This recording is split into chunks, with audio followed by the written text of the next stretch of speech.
Thousands of migrants stormed the fences around the Channel Tunnel trying to reach the UK, spreading chaos in Calais and sowing discord between France and Britain.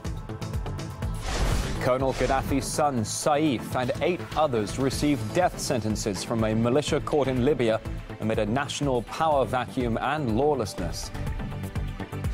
And Russia vetoes the establishment of an MH17 tribunal, saying the UN Security Council should not be dealing with criminal cases, and Moscow's calling for a more transparent investigation.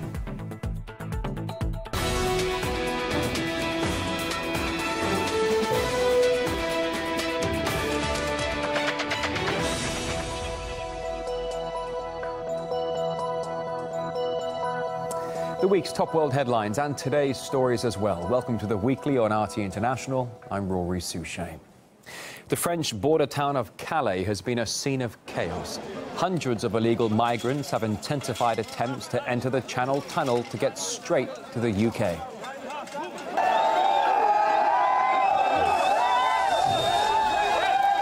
Overnight, more than 200 people managed to break down several security fences before being met by French soldiers.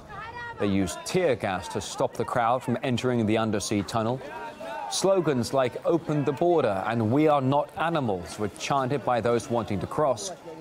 RT's Laura Bird-Manley has followed the crisis throughout the week. What you can see in front of you is the authority-imposed Operation Stack. Miles of lorry queues, they are being prevented from entering into the Channel Tunnel. In the past 4 or 5 weeks, I've seen common delays for one reason or another, which has been for the immigrants stopping things, people setting fire to things in the tunnel. Now made it to Calais, and just to the left of me, we've seen numerous migrants darting in and out of the freight in these large trucks, trying to get into the undercarriage and even inside of the truck. This place here, dubbed as the jungle, is a home temporarily to migrants attempting to enter other countries. The majority of them I've spoken to on a nightly basis, they're attempting to enter the UK. Today, I tried one day in prison, 16-hour prison. In France, we have from the La Voix du Nord, migrant situation is critical in France, very apt. But from British news, Calais send in the army. They're calling for the British boots on the ground to be sent in, maybe to get rid of the migrants or to prevent them from entering into the UK. Just in front of me, we have people in support of the migrants entering Calais. They are marching over to the tunnel. On the other side of the road, we have the EDL there shouting against this crowd, telling them to get off their streets and sing some very nationalist songs. The simmering tensions from that side of the channel has now boiled over onto this side, and the anger in this demonstration was very prevalent. Although the opposing activists have very different views on how to deal with the migrants, one thing's for certain, both sides are angered with both the French government and UK government's inability to deal with this crisis. In just the last week, it's estimated more than 2,000 UK-bound migrants have tried to storm the Channel Tunnel in Calais. They say it's England or death for them, and sometimes that literally proves to be true.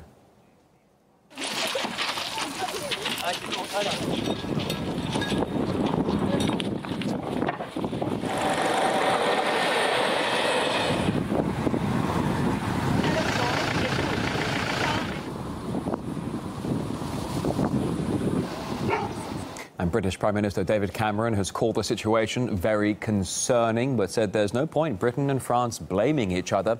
Although over the last few months, that's exactly what both countries have been doing. The mayor of Calais blamed the attractiveness of Britain's welfare system. There have even been calls from the French side to move border controls to Dover on the English coast, while the UK has been complaining about French police releasing the migrants they actually do manage to catch.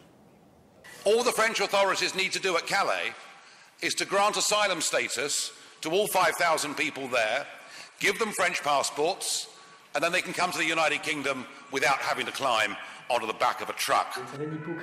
We can see the hypocrisy of Great Britain and Mr. Cameron himself. Europe doesn't really help in solving the migrant crisis. Europe is distancing itself from the issue. Nobody provides us with money to help the situation. Eurotunnel has a role to play here in the measures that they themselves put in place to protect their trains.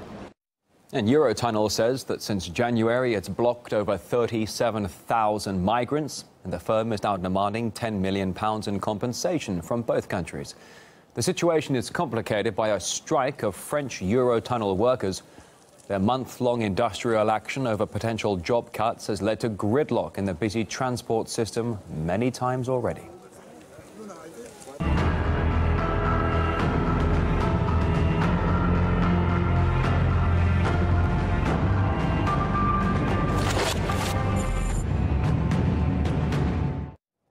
It's RT International. Deposed Libyan leader Muammar Gaddafi's son, Saif, was sentenced by a militia court to death by firing squad this Tuesday. With him in the dock were 8 of Libya's former top Gaddafi-era officials, including the former intelligence chief Abu Zaid Dorda. His son told RT what his dad was put through. This verdict was expected. Unfortunately, for the last few years, we've been playing lawyer with nothing more than mere criminals. Lawyers have been kidnapped, shot at, threatened, and forced to risk their lives by traveling to a war zone to see their clients. My father's lawyers alone have been forced to flee, arrested, abused at the court itself, and one was shot in the leg. Defendants have indicated time and time again that they have been mistreated by militia, denied access to their lawyers, interrogated under coercive circumstances, forced to sign false statements, and denied essential medical treatment. This verdict placed Libya at a crossroads, and rather than taking it as an opportunity for national reconciliation, they chose to take the country down an even darker path. And Saif Gaddafi took most of the attention during the trial, taking on the role of celebrity defendant. Believed to be his father's favourite, Saif was long considered the second most influential figure in Libya. His girlfriend was an Israeli model, and he was well known among Europe's elite, attending galas from London to Paris, known as the face of Libya's reforms. And Saif Gaddafi once visited then French President Jacques Chirac in the Champs-Élysées Palace. He was also a guest of the British royal family and is rumoured to have been friends with former Prime Minister Tony Blair. Gaddafi Jr. had also been to the Rothschilds mansion, one of the world's wealthiest families. And Saif Gaddafi was captured in 2011 after his father was killed in the coup. He was tried by the country's largest militia force in absentia because he's still being held by another armed gang that refuses to hand him over. In the run-up to the sentencing, Saif Gaddafi had some of his fingers amputated. Now, in 2011, Saif Gaddafi spoke exclusively to RT as Tripoli was being bombed by NATO. And shortly after that, he was captured as his father's government fell apart. Now, here's a part of that conversation. This is a message to everybody that you have to be strong, you never trust them, and you have to be always on alert. Because those people, they don't have friends. Over one night, they change their mind and they start bombing us.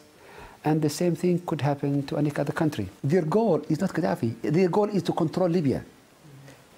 Is to control Libya. This is the target. And the Libyans will not allow them to do that. So the fight will continue. To be honest, we were super tolerant. I was naive. Yes. You're no longer naive? Not anymore.